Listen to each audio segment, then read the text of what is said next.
और आपकी खिदमत में लेकर हाजिर हुआ हूँ एक नई मुलाकात। किरदार था। हाँ, बिल्कुल। वो 5.5 साल पे टच था। क्या 5.5 साल के बाद का बड़ा शुक्र है कि मैंने पूरी दुनिया में पाकिस्तान को प्रमोट किया, इसमें कोई शक किताबों के जरिए। और वो जो एक करिश्मा होता था ना जिंदगी का, वो डिलीट हो गया। बिल्कुल। अनड्यू तेजियां जो है बिल्कुल वो इस तरह शुरू हो गई हुई है कि पैसे ज्यादा कैसे कमाए जा सकते। एग्जैक्टली सर, मेहनत को सड़कों पे हैं, ठीक है, जिनका कोई भी सिस्टम नहीं है कि कोई साथ हो उनके, उन सबको बेहतर करूँ। जबरदस्त। तो शायरी की 13-14 किताबें हैं और तकरीबन इतनी ही नसरी किताबें हैं। क्या बात है। किताबों पर तबसरे करना भी मेरा एक शौक़ है। हुई है। हाँ। मेरा फर्स्ट था। अच्छा। तो जब मैंने उसके साथ एक्ट किया, हाँ। सो एप्रिसिएशन मुझे मिली। अच्छा। वो बड़ा जेलस हुआ।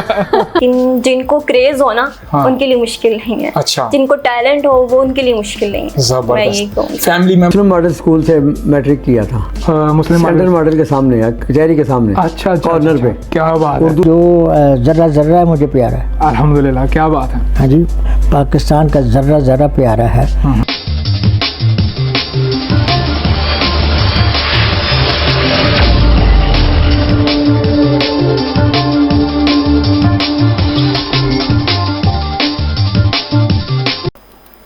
अस्सलाम वालेकुम नाजरीन, मैं हूं आपका मेज़बान मोहम्मद अली रज़ा और आपकी खिदमत में लेकर हाजिर हुआ हूं आपका अपना, आपका पसंदीदा प्रोग्राम मुलाकात। नाज़रीन सामीन, मेरे लिए आज की ये मुलाकात कितनी इम्पोर्टेंट, कितनी ख़ास है, मैं आपको लफ्ज़ों में बयान नहीं कर सकता। नाज़रीन सामीन, आज हमारे साथ पाकिस्तान के फेमस फ़ोटोग्राफ़र, लैंडस्केप फ़ोटोग्राफ़र, बल्कि मैं यूँ कहूँ कि ये शख्सियत ऐसी हैं कि किसी तारुफ़ की मोहताज नहीं है, बल्कि तारुफ़ खुद इस शख्सियत का मोहताज है। नाज़रीन सामीन, हम पाकिस्तान को अपनी नज़र से देखते हैं या शायद कैमरे की नज़र से देखते हैं। मेरा ख्याल है कि गुलरेज़ गौरी साहब से पूछते हैं। आज हमारे साथ मौजूद हैं पाकिस्तान के best photographer, landscape photographer Mohammad Gulrez Ghauri साहब। अस्सलाम वालेकुम सर। वालेकुम सलाम। सर, कैसे मिजाज है आपके? शुक्र अल्हम्दुलिल्लाह। सर, कैसा लग रहा है आज की मुलाकात का? अच्छा लग रहा है सर। काफ़ी अरसे से ये मुलाकात पेंडिंग थी मेरा ख्याल है। जी हाँ। जी हाँ। सर, क्या मसरूफियात हैं, कैसा चल रहा है मामला? बस काम काम और सिर्फ काम। सिर्फ काम? बस। क्या बात है। मसरूफ बंदे के यही मामलात होते हैं और यही डायलॉग होते हैं। घर को भी संभालना होता है, फैमिली को भी टाइम देना होता है। सर, आप अपने आबाई गाँव के बारे में बताएं, या आबाई शहर ही है आपका शुरू से? मैं, जो मेरे परदादा थे वो माइग्रेट करके अफगानिस्तान से आए थे। अच्छा। और फिर हम जेलम में आके आबाद हुए। फिर हमारी 3 नस्लें यहाँ पाकिस्तान में पैदा हुई। ज़बरदस्त। तो फिर वो हम ना पंजाबी बन गए। क्या बात है, क्या तो बात। बाकी फिर मेरे वालिद साहब घूमने फिरने के बड़े शौकीन थे। तो कभी लाहौर, कभी दिल्ली, कभी बॉम्बे, कभी इंडिया, किसी। तो शादी उन्होंने झांसी में की। अच्छा। और फिर पार्टीशन के बाद मेरी फैमिली जो थी वो लाहौर आके सेटल हुई। ओके। तो और वालिदैन? तब से हमारा गांव शहर लाहौर ही है। क्या बात है, मतलब कि आप प्रॉपर शहरी हैं, लाहौरी हैं आप? जी, लाहौरी। जिंदा दिलाने लाहौर, क्या कहने। अच्छा, वालिदैन की सपोर्ट तो रही है साथ में? वालिदैन की सपोर्ट तो जहाँ तक अखलाकी और मोहब्बत की सपोर्ट तो बहुत ज़्यादा थी। हाँ। लेकिन वो मेरी बड़ी छोटी उम्र में इंतकाल कर गए थे। मैं 16 साल का था जब दोनों की डेथ हो गई थी। तो इसलिए फिर जो भी मैंने किया अपने पैरों पे, बलबूते पे किया अपने। बिल्कुल सही, सही। अच्छा, डांट टपट बचपन में वालिद करते थे या वालिदा करती थी? नहीं, वालिद होता है ना, वालिद बहुत कम डांटते थे, लेकिन वालिदा से बड़ी मार खाई है। अच्छा। उनका कोई ख्वाब हो कि गुलरेज़ को ये बनाना है, जो कि आज फोटोग्राफर बन गया? पहले ज़माने में लोग जो थे ना, वो इस तरह के बड़े बड़े ख्वाब देखते भी नहीं थे। मेरे वालिद साहब ने मुझे इलेक्ट्रिकल का डिप्लोमा करवाने के लिए उसमें डाल दिया। अच्छा। तो मैं बिल्कुल उस फील्ड से, मुझे दिलचस्पी नहीं थी। ओके। लेकिन मजबूरन मैं फिर करता रहा। लेकिन वो डिप्लोमा करने के बाद मैंने कोई एक दिन भी कोई जॉब नहीं की। अच्छा। उनके इंतकाल के बाद मैंने फिर अपनी फील्ड चेंज कर दी। सही। अच्छा, ये फोटोग्राफी का जो आगाज़ है, ये कब और कैसे हुआ है, इसकी ज़रा थोड़ी सी स्टोरी बताएं हमें। मैं 1978 से फोटोग्राफी कर रहा हूँ, 78 से। हमारी तो 92 की पैदाइश है, 91 की। आप तो माशाल्लाह हमारे पैदा होने से भी पहले के। तो मैं उस वक्त तो बस दोस्तों यारों की पिक्चर्स बनाता था। अच्छा। और फिर वो बना बना के फिर 1980 से मैंने फिर लैंडस्केप फोटोग्राफी शुरू की। अच्छा, इसका उस वक्त स्कोप मिला कोई? Landscape photography? हाँ जी, जी हाँ, थोड़ा बहुत ऐसा तो होगा ना कि दिल टूटता है कि यार काम नहीं हो रहा, इस तरीके से नहीं चल रहा मामला, होता है ना कि नया नया बिजनेस शुरू किया। जिस ज़माने में मैंने लैंडस्केप फोटोग्राफी शुरू की उस ज़माने में बहुत कम लोग थे जो इस फील्ड में थे। ओके। इक्का दुक्का लोग थे। तो लेकिन मैं बड़ा लकीस्ट पर्सन हूँ कि मैं बड़ी जल्दी इस फील्ड में मैंने अपना एक नाम बनाया। सही। जो कि यूजुअली ऐसा होता नहीं है। सही। अच्छा, ये शौक था या किसी के कहने पर आप? नहीं, शौक था मेरा, क्रेज़। ज़बरदस्त क्रेज़ था मुझे पहाड़ों पे जाने का, दुनिया देखने का। वाह। और घूमने फिरने का क्रेज़ था। अच्छा, आप ये मानते हैं ना कि बहुत कम ऐसे लोग हैं जिनके ख्वाहिशें, जिनके शौक पूरे होते हैं, अदरवाइज वो अधूरे ही रह जाते हैं ज़्यादातर? जी जी, बिल्कुल ऐसा ही है। मैं बड़ा लकी पर्सन हूँ इस मामले में कि मैंने जो ज़िंदगी में चाहा वो मुझे मिला। क्या बात है, शुक्र अल्लाह। क्या बात है। और कैमरे की बात हो जाए, उस ज़माने में जो कैमराज इस्तेमाल होते थे, पहला कैमरा जो आपकी ख़रीद हो, आपकी अपनी पॉकेट मनी से था या? मैंने अपनी पॉकेट मनी से लिया था। हाँ। बहुत सस्ता कैमरा था उस वक्त। अच्छा। सीगल कैमरा आता था, सिर्फ 900 रुपये का होता था। अच्छा। तो वो मैंने अपने पैसे से लिया था। तो वो ज़माना जो था उस वो एनालॉग कैमरे होते थे। ईयर याद है कब का था? 90s का दौर? ये था 79 में फर्स्ट कैमरा आपने परचेज किया अपनी पॉकेट मनी से? अपनी पॉकेट मनी। क्या बात है। तो वो उस वक्त वो मेरे पास जो कैमरे थे वो सारे एनालॉग थे। अब तो डिजिटल टेक्नोलॉजी आ गई है। तो फिर मैंने उससे जो पिक्चर्स बनाई, फिर मेरी सेल होती थी, तो मैं फिर बड़ी जल्दी मैंने बहुत ही उस ज़माने का जो लेटेस्ट कैमरे थे उस ज़माने में जो बड़े हाई फाई इक्विपमेंट थे, Mamiya RB67, Mamiya RZ, ये मैंने फिर ये ख़रीदे। अच्छा, एज क्या थी उस वक्त आपकी? मेरी एज थी तकरीबन उस वक्त कोई जब मैंने फ़ोटोग्राफी शुरू की उस वक्त मैं तकरीबन कोई 17-18 साल का था। एजुकेशन स्किप कर दी थी या एजुकेशन भी साथ? नहीं, स्किप कर दी थी क्योंकि वालिदैन की डेथ के बाद वो मैं आगे नहीं पढ़ सका। Okay okay. तो नाज़रीन सामीन, शौक हो तो इंसान बड़ी बड़ी बुलंदियों को छू जाता है। आज हमारे सामने जिंदा जावेद जो है, मैं कहता हूँ कि एक सेलिब्रिटी मौजूद हैं अल्हम्दुलिल्लाह, जिनका शौक इनको आज यहाँ तक लेकर के आया है कि सर साथ ही आपको मैं मुबारकबाद देना चाहता हूँ, आपको तमगा इम्तियाज़ से नवाजा गया। तो बल्कि हमारे पूरा पाकिस्तान आपको मुबारकबाद देता है, हमारी टीम आपको मुबारकबाद देती है। तो क्या फील करते हैं इतनी मेहनत, अनथक मेहनतों के बाद एक स्टेज पर पहुंच करके कि ऐसा मुकाम मिला, अल्लाह पाक ने आपको वो नवाजियत अता कर दी? देखिए जी, जब भी इंसान कोई अपनी ज़िंदगी में कोई मेहनत करता है, काम करता है, तो उसकी सबसे बड़ी ख्वाहिश होती है कि उसकी मेहनत को रिकग्नाइज़ किया जाए। एग्जैक्टली।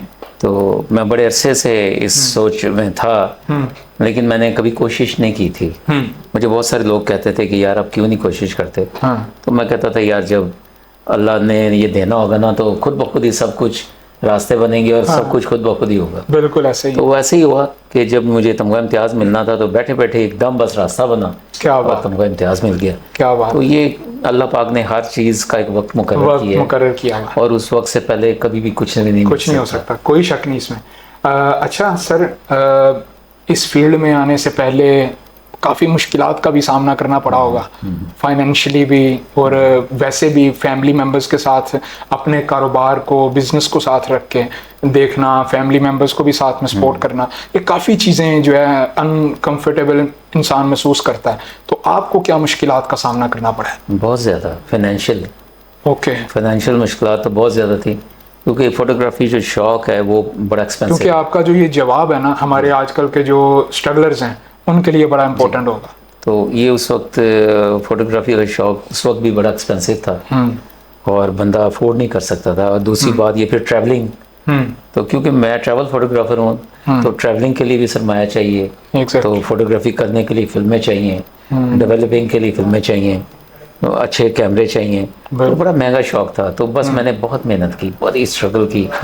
मेरा ख्याल है जो लोग मेरी ज़िंदगी को जिन्होंने शुरू से देखा है तो वो मुझे अभी भी एक मिसाल के तौर पे पेश करते हैं दुनिया के सामने।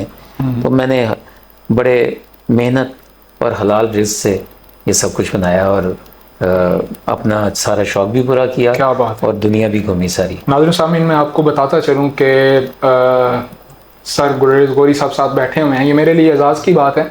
अल्हम्दुलिल्लाह 2010 से इनसे मुलाकात हुई और इनकी खिदमत भी हमने की। अल्हम्दुलिल्लाह इन्होंने मौका दिया खिदमत का हमें इनके अदारे में। अल्हम्दुलिल्लाह उसके अदारे की भी बात करें, अल्हम्दुलिल्लाह मुझे 14 साल का अरसा हो गया है इनको देखते हुए। हम इनको देख देख के भी बड़े हुए हैं अल्हम्दुलिल्लाह, और इनसे सीखने को भी मिला है। बहुत सारी ऐसी हमारी खामियां, बल्कि अभी प्रोग्राम शुरू होने से पहले भी माशाल्लाह इन्होंने हमारे कैमरास की सेटिंग करवाई, हमें ओके किया, हमारी इस्लाह की। और मैं यूँ कहूँ कि ये हमारे लिए इंस्टीट्यूशन है। सर इंस्टीट्यूशन की बात हो रही है, आपका एक अदारा है जी, फ़ोटो बैंक के नाम से।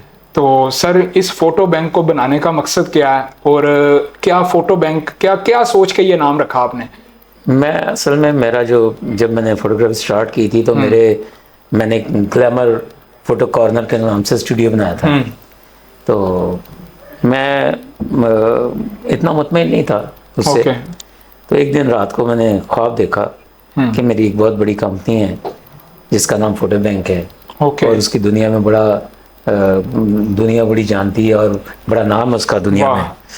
तो जब मेरी एकदम आँख खुली तो उस वक्त अज़ानें हो रही थी सुबह की, फजर की। वाह वाह। तो मैं उसी वक्त मैंने पेन कागज़ पकड़ा और मैं वो नाम लिख के फोटो बैंक सो गया कि मैं भूल ना जाऊं कि क्या नाम था। तो फिर उसके बाद मैंने जब मैं इसको फिर मैंने अमली जामा पहनाया और मैंने फिर इसका नाम फोटो बैंक रखा अपनी। क्या बात है। अच्छा ये नाज़रीन, मुझे खासकर 14 साल बाद ये रियलिटी पता चली है इस नाम की, फ़ोटो बैंक अदारे में। चूँकि ख़ुद भी हमने खिदमत की हैं अल्हम्दुलिल्लाह, और आज भी हम कर रहे हैं, और आज इसका बैकग्राउंड पता चला है। सर कांग्रेचुलेशन कि ये अल्लाह पाक की एक अता है आपको। अता है, और ये समझ लें कि इस नाम की बिशारत मुझे अल्लाह ने दी। क्या बात कि मैं ये नाम रखूं। क्या बात। तो अल्हम्दुलिल्लाह मैंने फिर ये नाम रखा। अच्छा सर, उस्ताज़ा की बात हो जाए, अगर उस्ताज़ा ने आपकी रहनुमाई की या आपने किसी इंस्टीट्यूशन से ये सारे का सारा मामला सीखा? नहीं, मैंने कोई इंस्टीट्यूशन से नहीं सीखा। खुदा सा सलाहियत ना मेरे कोई उस्ताद थे बाकायदा। लेकिन एक साहब थे जिनको मैं अपने उस्ताद की तरह देखता था, लेकिन मैंने उनसे कभी भी जाके मिला भी नहीं था, सीखा भी नहीं था। लेकिन मैं उनकी तस्वीरें देख देख के उनको फॉलो कर करके मैंने चीज़ें सीखी। तो बड़े अरसे बाद, कोई 20 साल बाद मेरी उनसे मुलाकात हुई, तो जब उन्हें ये पता चला कि वो मेरे आइडियल थे, तो वो नाम लेना पसंद करेंगे आप? जी, ज़फ़र अहमद साहब। ज़फ़र अहमद साहब, क्या बात है। वो फिर उन्हें जब पता चला तो बड़े खुश हुए, बहुत खुश हुए। उन्होंने बड़ा एक शफ़क़त से मेरी तरफ देखा। तो बस ये है कि वो भी एक नायाब फोटोग्राफर हैं। क्या बात। वो कोई आजकल के ज़माने में आपको पता है इंसान जो है ना, वो कदर जो है ना इंसान की, बेशक वो उसके जाने के बाद ही होती है। तो ऐसे ही वो एक नायाब हीरा है जी। क्या बात। अल्लाह उनकी ज़िंदगी करे। क्या बात। बड़े अच्छे इंसान है और बड़े अच्छे फोटोग्राफर हैं। वाह। अच्छा, ये ड्रोन के हवाले से मैं बात कर रहा हूँ। आज तो ड्रोन का ज़माना आ गया ना, डिजिटल दौर आ गया। तो उस वक्त आप हेलीकॉप्टर पे या कोई कहीं ऊंचाई पर? मैं ज़्यादातर हेली पे बहुत ज़्यादा मैंने शूट किया, बल्कि मैं समझ लें कि इंतहा से ज़्यादा हेली मैंने यूज़ किया, इंतहा से ज़्यादा। मेरा ख्याल है कि मुझे याद नहीं पड़ता कि मैंने ज़िंदगी में कितनी बार हेली यूज़ की है। अच्छा। सैकड़ों बार अगर कहूँ तो भी कम है। तो फिर उसके बाद टेक्नोलॉजी ड्रोन की आ गई।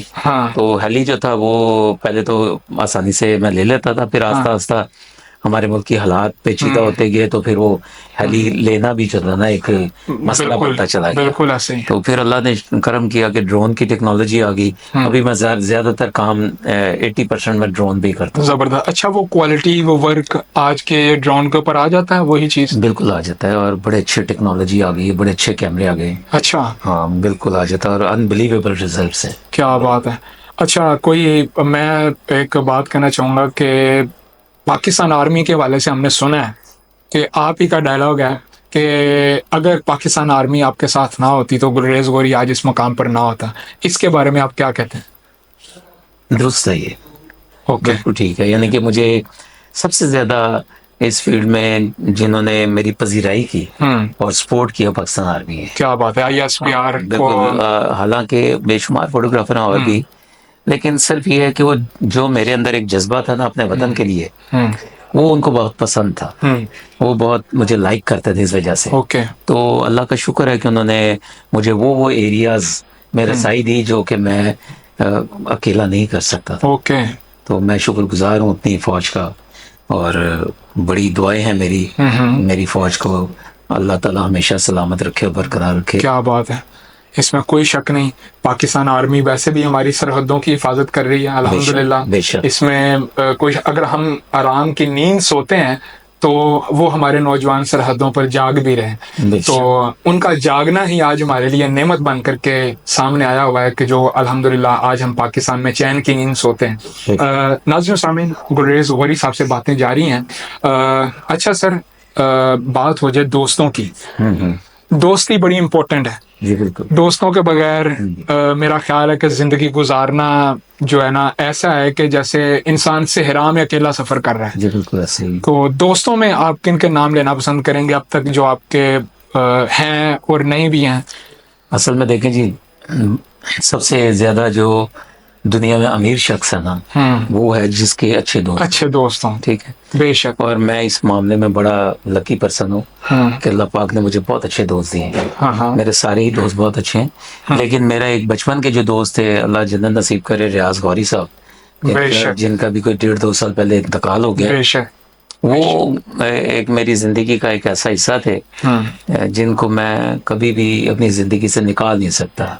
ऐसा गैप है, तो इसमें कोई शक नहीं। हम दोनों ने 55 साल एक साथ गुजारे, और हमारे दरमियान जो दोस्ती और जो प्यार था, जो भाईचारा था, वो आजकल के ज़माने में ऐसा नहीं है, बिल्कुल नहीं। ज़माने में ऐसा नहीं। हमें याद है नाज़रीन सामीन, मैं आपको बता दूं कि जिनका नाम गौरी साहब ले रहे हैं, रियाज मरहूम साहब, रियाज गौरी साहब, नाज़रीन सामीन, हमें याद है अपना, मैं आपको वाक़या सुना देता हूँ कि हम उनके घर से ना कड़ी बन के आती थी, तो हम कहते थे कि रियाज साहब ये कड़ी जो है ना आपकी, ये बड़ी हमें पसंद है, और कई मरतबा उनके घर जाके भी खाने का इत्तेफाक हुआ। एंड पर आके उनकी तबीयत अलील हो गई। बस अल्लाह पाक ने एक बंदे का वक्त मुकर्रर किया होता है कि कब उसने आना है और कब उसने जाना है। अल्लाह पाक उनको भी जन्नत की बहारें दे दी। बस वो एक ऐसा गैप है आपकी जिंदगी का, जी हाँ, वो भाइयों से बढ़कर के, अगर यूं कहा जाए। अच्छा सर, आपके किताबों की भी बात हो जाए, आपने माशाल्लाह किताबें भी फोटोग्राफी के हिसाब से पाकिस्तान को ये तोहफा दिया आपने, बल्कि अब तक कितनी किताबें आपने लॉन्च करी हैं? मेरी कुछ 14 किताबें पाकिस्तान पे अब तक आ चुकी हैं। जबरदस्त। और अभी मेरी 15वीं किताब आ रही है। क्या बात है। वो इंशाल्लाह ताला इसी माह में प्रिंट हो जाएगी। जबरदस्त। इससे 1 माह में प्रिंट हो जाएगी वो। तो अल्लाह का बड़ा शुक्र है कि मैंने पूरी दुनिया में पाकिस्तान को प्रमोट किया, इसमें कोई शक नहीं के जरिए, इसमें कोई शक नहीं। और जो मेरी लेटेस्ट अभी किताब आई, जिसकी इनॉग्रेशन भी हमने अमेरिका में की, उसका किताब का नाम है Pakistan heaven on earth. Okay. तो बड़े लोग कहते थे यार आप ये नाम रख रहे हैं, तो मैंने कहा जी मैं सिर्फ नाम नहीं रखूंगा, बल्कि मैं उसमें दिखाऊंगा कि Pakistan really heaven on earth. क्या कहने, क्या बात है। इसमें अल्लाह का शुक्र है कि जो पिक्चर्स डाली हैं वो देखने के बाद आदमी मजबूर हो जाता है कहने पे क्या पाकिस्तान है वाकई में हेवन ऑन अर्थ। क्या कहने। अच्छा, अब तक कितने ममालिक विजिट कर चुके हैं आप फोटोग्राफी के हवाले से? 43 ममालिक विजिट कर चुके। जिंदाबाद, क्या बात है। अच्छा, ये सर स्पॉन्सरशिप होती है या अपने अखराजात पे जाते हैं? मैं तकरीबन बहुत अरसा, ज्यादातर मैंने 80% ममालिक जो है ना वो मैंने अपने अखराजात पे घूमे। ओके। फिर मैंने 20% ममालिक, मेरी कुछ एग्जीबिशन हुई पाकिस्तान से बाहर। हाँ, मैं एग्जीबिशन का पूछना चाह रहा था, आपने बात तो वो फिर गवर्नमेंट के लेवल से मैं गया, लेकिन वो जो एग्जीबिशंस मेरी हुई, मेरी तकरीबन कोई 10-16 शो मुख्तलिफ में हो चुके हैं। क्या बात है। तो अभी मेरी रिसेंट एग्जीबिशन भी अभी अनाउंस नहीं हुई, लेकिन आने वाली है। अभी मैं खुद अनाउंस नहीं करना चाहता किस जगह आ रही है। अच्छी बात। लेकिन इंशाल्लाह ताला वो जल्दी ही लोगों को पता हमें इंतजार रहेगा जी, हमें इंतजार रहेगा। सर, नॉर्दर्न एरियाज की बात हो जाए। जी। नॉर्दर्न एरियाज को आपने बड़े खूबसूरत और बड़े अहसन अंदाज में अल्हम्दुलिल्लाह हम कैलेंडर्स पे देखते हैं, हम आपकी फोटोग्राफी मूवीज में देखते हैं, ड्रामाज में देखते हैं। क्या महसूस करते हैं पाकिस्तान का जो नॉर्दर्न एरिया है, ये जन्नत ही है, क्या है? रूफ ऑफ हेवन कहते हैं, क्या कहते हैं इसको आप अपनी जुबान में? Roof of the world. Roof of the world. क्योंकि हमारे पास दुनिया की बुलंद तरीन जो 14 चोटियां हैं उनमें जी से हाँ। 5 हमारे पास हैं, बेशक। और जो दुनिया के पोलर रीजन के बाद जो बिगेस्ट ग्लेशियर हैं वो भी हमारे पास है। तो पाकिस्तान, इसलिए पाकिस्तान को रूफ ऑफ द वर्ल्ड भी कहा जाता है। जी हाँ। तो जहाँ तक नॉर्दर्न एरिया का ताल्लुक है जी, के लफ्ज़ों में बयान नहीं किया जा सकता। कोई शक नहीं, आपने तो आंखों से देखा है, कैमरे में कैप्चर किया है। लेकिन मैं एक बात पे मैं बड़ा रंजीदा हूँ, बहुत रंजीदा हूँ कि जो हमारे जो नई जनरेशन है जी हाँ। वो जिस तरीके से वहाँ जाके जो उस इलाकों में गंदगी फैलाते हैं, जो उनका हाल करते हैं, वो अगर इन्होंने इस चीज़ को ठीक ना किया और ना रोका तो ये इलाके फ्यूचर के लिए मसला फ्यूचर बन में बहुत जाएगा। जल्दी तबाह हो जाएंगे, बहुत जल्दी। सबसे बड़ी बात कि वहाँ पे जंगल बड़ी तेजी से काटे जा रहे हैं, आबादी बहुत तेजी से बढ़ रही है। यानी कि उन वैलीज में जहाँ पे एक खूबसूरती उसकी विल्डरनेस है, तो वहाँ पे इतनी आबादी, इतने होटल बनते जा रहे हैं कि उसकी जो ब्यूटी है वो खत्म हो रही है, खत्म होती जा रही है। तो फिर पॉपुलेशन बढ़ता जा रहा है और दरख्त और जो हरियाली है उसको खत्म किया जा रहा है, सोसाइटीज की तरफ आ रहा है हमारा पाकिस्तान जो दूसरी बात ये कि ये जो कंस्ट्रक्शन होती है ना, ये दुनिया सब में होती है कंस्ट्रक्शन, जी हाँ। लेकिन कंस्ट्रक्शन जो होती है ना वो अकॉर्डिंग टू द वैली और अकॉर्डिंग टू द एरिया, कि वो किस तरह का एरिया, किस तरह की वैली है, उसके हिसाब से कंस्ट्रक्शन होती है। ओके। उसकी जो बिल्डिंग का स्ट्रक्चर है वो उस वैली के हिसाब से डिजाइन किया जाता है। एग्जैक्टली। तो वो जो चीज है ना होने की वजह से उसकी जो खूबसूरती है ना वो खराब हो रही है। ऐसा ही है। अच्छा सर, अपनी लाइफ का कोई ऐसा फोटोग्राफी के हवाले से कोई यादगार मेमोरेबल मोमेंट, कोई वाकया जो अब तक ना भूल पाए हो, तो ये सबसे अलग ही एक आपको मिली एक चीज? बस एक दो टूर ऐसे हैं जिसमें जिंदगी जो थी वो दोबारा मिली। मसलन कोई एक आधा कोई आप बयान करना चाहें? बस एक बार एक बानक पास दर्रा है, ओके। उसको क्रॉस करने के लिए हम गए थे, तो मेरे साथ कोई मेरे ग्रुप के कोई 18-20 मेंबर थे। तो वो जो टॉप के ऊपर हम लेट पहुंचे, ओके। तो नीचे डिसेंड करते करते रात अंधेरा हो गया। तो मैंने पोर्टर को कहा भी था कि आपने वहाँ रुक जाना है, लेकिन वो रुके नहीं और वो सारा सामान और सारे टेंट लेके वो निकल गए। सर ये तो कौन से सन का वाकया है? ये मेरा ख्याल है कि 99 का वाकया है। ओके। तो वो निकल गए, तो उसमें उसके बाद वो जो था अंधेरा हो गया और ट्रैवल नहीं हो सकता था। ओके। बहुत बहुत बड़े बोल्डर थे और पानी था, रेस्क्यू सिस्टम भी उस वक्त हमारा बड़ा कमजोर था, दरिया था, पानी था, तो बहुत मुश्किल हो गई। फिर ऊपर से मूसलाधार बारिश शुरू हो गई, ओहो। तो हमारे पास कोई चीज नहीं थी अपने बचाव के लिए, ना ही कोई शेल्टर था।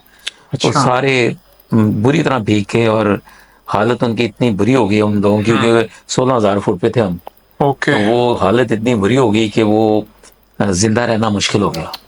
तो फिर रात को कोई 10 बजे एक पोर्टर ढूंढता हमें आ गया।